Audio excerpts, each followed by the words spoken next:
Nate just published an excellent video about disposable software.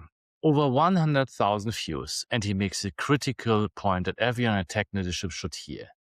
I want to build on this thinking, because I'm worried some people will draw the wrong conclusion. I'm Boris, been in Agile product development for over 25 years. I was one of the first certified Scrum trainers in the world, and Nate's analysis deserves to be taken further, especially now when we all talk about AI. Let me start what Nate gets absolutely right. He points out that the critical resource is not software, it's human attention. Software is now cheap to generate, but someone still has to decide what to build. Nate also shows how Cursor got so excited about shipping fast that they forgot their users. Their own customers are complaining about instability. Nate calls this out clearly, and he is right. But here is where I want to continue Nate's thinking. I can already see CTOs and CIOs watching this video, and they are thinking, see, disposable software doesn't work for enterprise. Well, we will stick with our 3-year roadmaps. We will keep our waterfall processes. This AI stuff is not for us. I don't think that is the conclusion Nate intended. And it would be a huge mistake, especially in our well-established businesses like in the banking industry or in the manufacturing industry. We as CTOs, we really have to understand Gen AI will help us. So Nate's lesson is not that disposable software doesn't work. Nate's lesson is that disposable software without user focus doesn't work. That's a very different thing.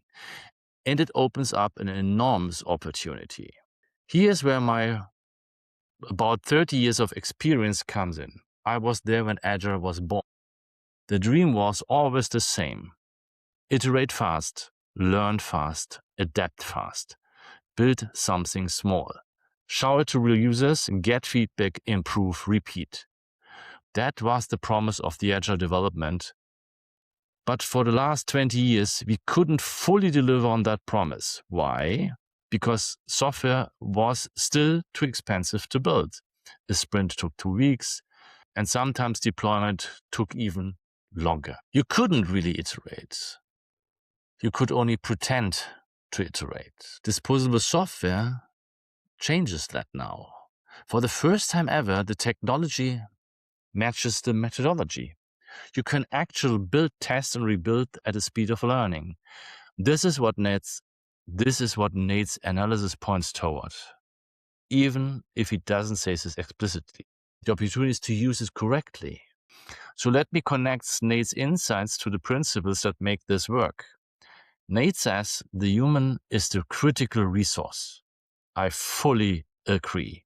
And the way you leverage that human resources is through proven principles. Zero distance to the customer leads to design thinking and understanding the problem for building the solution. Build, measure, learn. Not build, and hope. Cursor forgets these principles. That is exactly why their users are frustrated. Nate documented that beautifully. But the answer is not to avoid the technology. The answer is to combine the technology with the right methodology. So here's my challenge to every CTO and CIO watching this. My dear customers, take Nate's analysis seriously. Yes, your enterprise customers need reliability. But it doesn't mean for disposable software. It means you use it smarter. Use it to prototype faster. Use it to test ideas with real users. Use it to learn what actually makes their work easier. And then harden what works. Use it to test ideas with real users. Use it to learn what actually makes their work easier. Then harden what works. The question Nate raises is the right one. It's not how many features can we ship. It is, did we solve a real problem? Did people's work get easier? Nate gave us a gift with his analysis. He showed us what happens when companies fall in love with technology and forget the users. Don't use it as an excuse to do nothing. Use it as a guide to do it right. Disposable software plus user focus plus agile principles. That's the combination that wins. The opportunity is here. Don't hide from it. I'm Boris. Thanks for watching. And thank you, Nate, for starting this conversation.